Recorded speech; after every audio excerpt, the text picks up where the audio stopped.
ಬ್ರಹ್ಮರಂಧ್ರ ತೆರೆಯುತ್ತೆ, ಕಣಗಳು ಬರ್ತವೆ ಅಂದರೆ ಗೊತ್ತಾಗಲ್ಲ ಮಿತ್ರರೇ. ಅದಕ್ಕೆ ಏನು ಮಾಡಬೇಕು? ಅದಕ್ಕೆ ವಿವರಣೆ ಕೊಡ್ತಾ ಹೋಗಿ ನಿಮ್ಮನ್ನ ಅಲ್ಲಿ ಕೂರಿಸ್ಬೇಕು. ಆಸನ ಸಿದ್ಧಿ ಮಾಡ್ಕೋಬೇಕು ಫಸ್ಟ್, ಓಡೋಗೋದಲ್ಲ. ಆ 1 ಗಂಟೆ ನೀವು ಕೂತ್ಕೊಂಡು ಸಾಧನೆ ಮಾಡ್ತಿರಲ್ಲ, ಆ ಕೂತ್ಕೊಂಡಾಗಲ್ಲ ಅಷ್ಟೇ ಬರೋದು, ಓಡಾಡ್ಕೊಂಡು ಮಾಡ್ತಾರೆ ಬರಲ್ಲ. ಇವತ್ತು ಪರ್ಟಿಕ್ಯುಲರ್ಲಿ ಶಿವರಾತ್ರಿನ ಯಾಕೆ ಆಯ್ಕೆ ಮಾಡಿದರೆ ಬ್ರಹ್ಮ ಬಾಬಾ? ಇಡೀ ವಿಶ್ವದಲ್ಲಿ ಆ ಶಕ್ತಿ ತುಂಬಿ ತುಳುಕಾಡ್ತಾ ಇರ್ತವೆ. ಅದಕ್ಕೆ ಸಾಧನೆ ಮಾಡಿ ಆ ಶಕ್ತಿನ ನಾವು ತಗೊಳ್ಬೇಕು. ವಿಶ್ವದಲ್ಲಿ ಇದೆ ಶಕ್ತಿ, ನೀವು ಮಾಡ್ಲಿ ಬಿಡ್ಲಿ ಆ ಶಕ್ತಿ ಇನ್ನೂ ಹೆಚ್ಚಿಗೆ ಆಗ್ತಾ ಹೋಗುತ್ತೆ.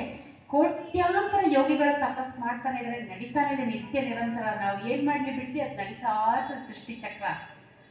ನಾವುಗಳು ಯಾಕೆ ಸಾಧನೆ ಮಾಡಬೇಕು? ಇವತ್ತಿನ ದಿವಸ ಯಾಕೆ ಕೂತ್ಕೊಳ್ಬೇಕು? ಮೇನ್ ಕೂತ್ಕೊಳ್ಳೋದು ಯಾಕೆ? ಬೆನ್ನು ನೇರ ಇಟ್ಕೊಂಡು ಯಾಕೆ ಕೂತ್ಕೊಳ್ಬೇಕು? ಆ ಶಕ್ತಿ ನಮ್ಮಲ್ಲಿ ಹರಿಬೇಕು.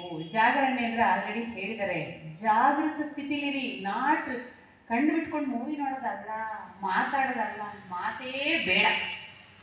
ಮೌನ ವಿಜ್ಞಾನ ಕಲ್ತ್ಕೊಳ್ಳಿ.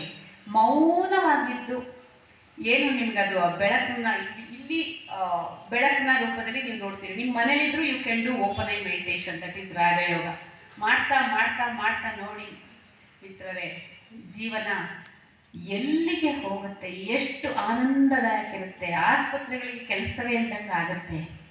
ಆದರೆ ನಾವು ಏನು ಮಾಡ್ತಾ ಇದ್ದೀವಿ ಗೊತ್ತಾ? ಆಸ್ಪತ್ರೆ ಕೆಲಸ ಜಾಸ್ತಿ ಕೊಡ್ತಕ್ಕೆ ಹೆಚ್ಚೆಚ್ಚಿಗೆ ಆಸ್ಪತ್ರೆಗಳು ಓಪನ್ ಆಗ್ತಿದ್ದಾವೆ, ಆಶ್ರಮಗಳಾಗ್ತಾ ಇಲ್ಲ, ಈ ರೀತಿ ಸಂಸ್ಥೆಗಳು ಓಪನ್ ಆಗ್ತಾ ಇಲ್ಲ. ಕೆಲವು ಜನ ಅದನ್ನು ಅನುಭವ ತಗೊಂಡು ಹೋಗ್ತಾ ಇದ್ದಾರೆ. ನೀವು ಇಲ್ಲಿ ಪ್ರತಿಯೊಬ್ಬರು ಇಲ್ಲಿದ್ದೀರಾ, ಇಲ್ಲಿ ಕೇಳಿ ನೀವಷ್ಟೇ ತೃಪ್ತಿ ಪಡೋದಲ್ಲ, ಪ್ರತಿಯೊಬ್ಬರೂ ಸ್ವಯಂ ಸೇವಕರಾಗಬೇಕು, ಧ್ಯಾನ ಪ್ರಚಾರ ಮಾಡಬೇಕು. ಇದರ ವಿಷಯ ಏನು?